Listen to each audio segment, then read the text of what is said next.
rounded us up.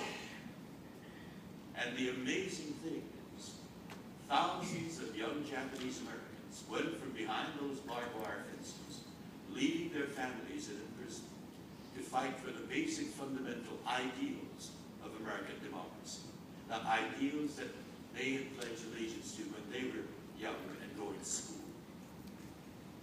They were put into a segregated, all Japanese American unit and sent to the battlefields of Europe. And they fought with amazing, incredible courage and patriotism. They fought in some of the roughest battles. They sustained the highest combat casualty rate of any unit, percentage-wise. And they came back at the end of the war as the single most decorated unit of the entire war. But in another irony, those that perished on those battlefields and the American flag that covered their coffins were brought back to their wives or their parents, still imprisoned behind those barbed wire fences. Can you imagine the pain of losing your son or your husband to the same government that was imprisoning you and the rest of the family? That is our checkered history. It is important for us to know about it. And that is why we developed this musical. I've been on many speaking tours, but the way to reach people is not just through their minds, but through their hearts. And theater, drama, and music is a powerful way of reaching people here, to humanize that dark chapter of our history. People will identify with that story, and they will determine that something like that should not happen at all. Shortly after telling me all these stories, my father took me one Sunday afternoon to the Adlai Stevenson for President headquarters. He wanted me to know how our democracy works, how fragile it is, how powerful it can be, and also how much fun it can be. And it indeed was. The election campaign has all of the drama that a theater student would love. Suspense, tension, build. There you are on the sidewalk, leafleting, or stuffing envelopes, and making phone calls.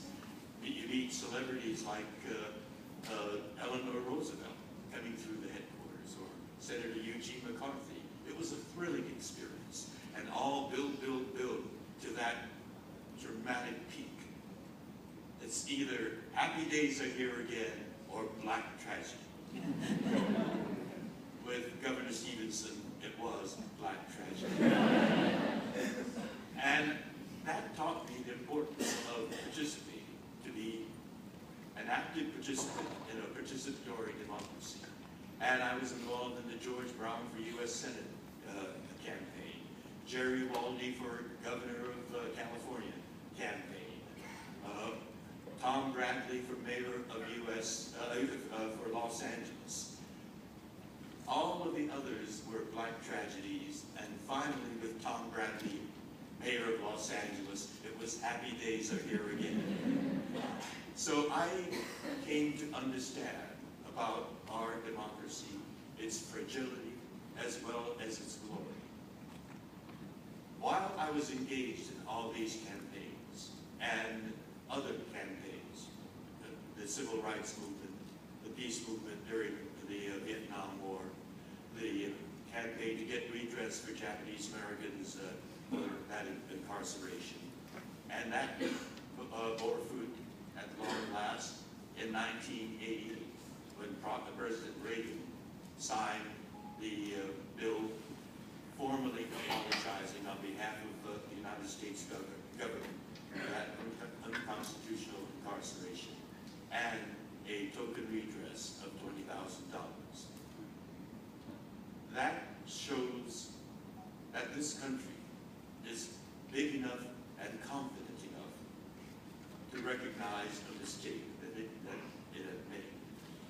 It was too late for my father because he had passed in 1979, and we were so sorry that he could not live to hear that apology from President Reagan.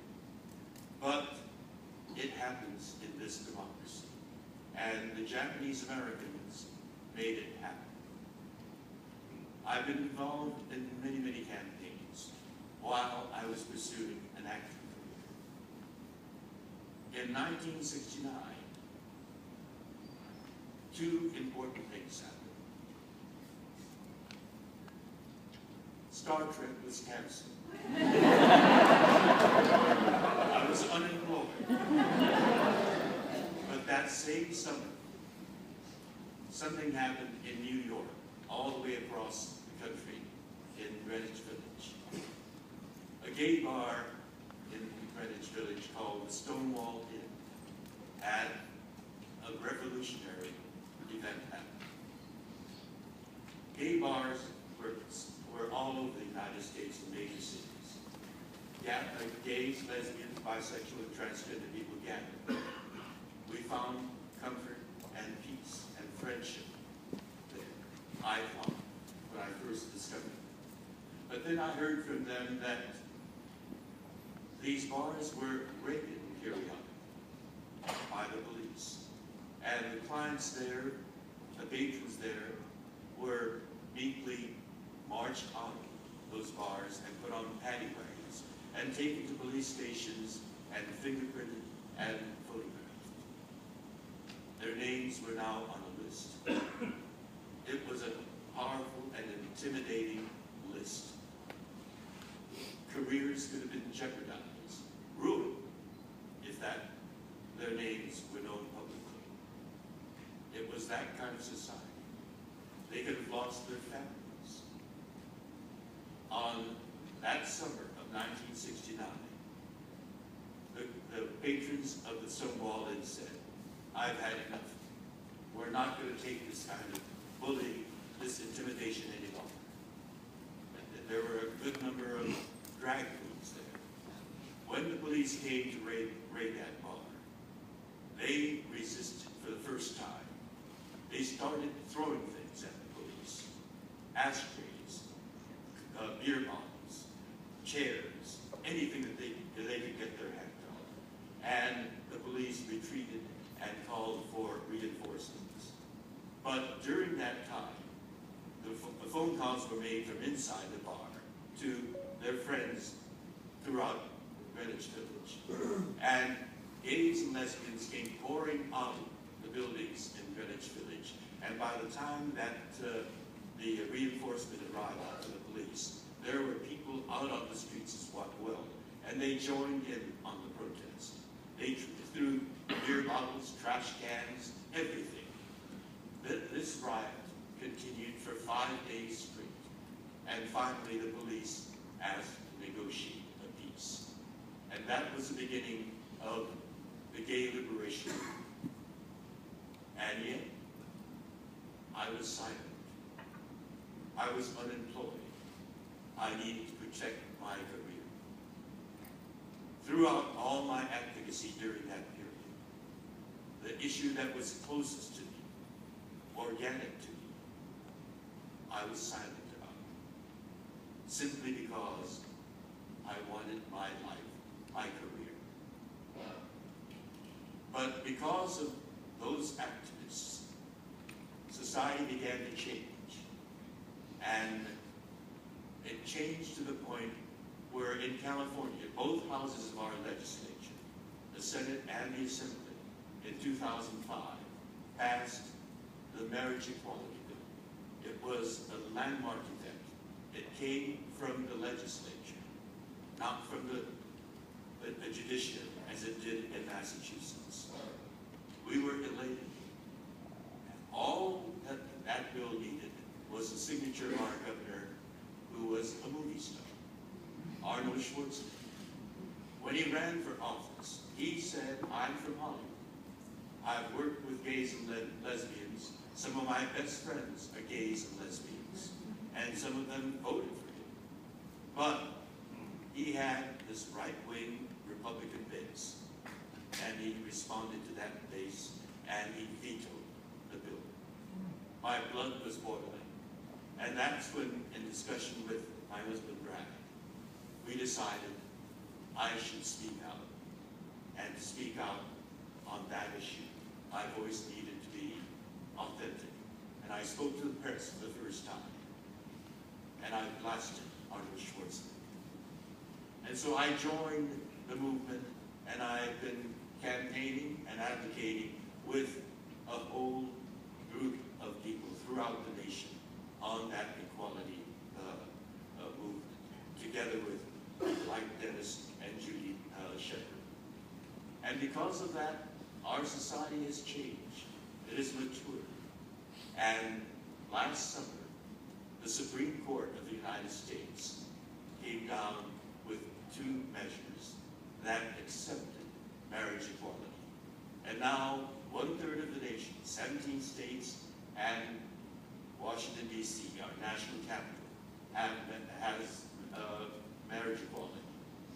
13 other states have their constitutional amendment banning marriage equality ruled unconstitutional, and it's being appealed. And it will eventually wind up in the Supreme Court again, as you well know. And another third is going to be facing more suits. So we have divided our nation. And I think about me when I was a child, Pledge of Allegiance to the flag. The words of the pledge is, one nation under God, indivisible, with liberty and justice for all. Indivisible. Today we have a divided nation. 1/3 with equality, 1/3 appealing equality, the resistance to equality, and another third, stay tuned. We are working to have the United States of America, because we have a great history. We've had many setbacks, but we have made many progresses.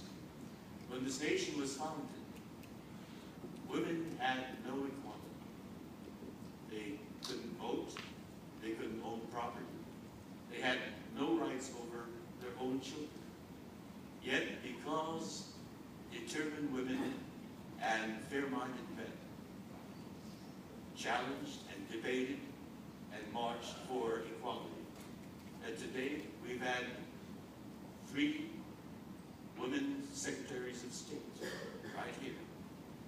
We've had 3 women on the Supreme Court of the United States. And we've had a woman astronaut lead a team of astronauts and go soaring out into space. They were all change agents and made America a better nation. When this nation was founded, the ideals, the shining ideals of this nation were articulated by great men, our founding fathers. But they kept other human beings as slaves. But because those slaves hungered for freedom and justice and struggled for it, and because their children and grandchildren and the generation that followed them maintained that struggle through the Jim Crow years and through the years of the Civil Rights Movement, and today we have an African American as the President of the United States. Our democracy is fragile, but it can be glorious. And that's made by change agents who believe in the core ideals of the country, expanding access to freedom and equality for all Americans. And this is a message I plan to share with the people of South Korea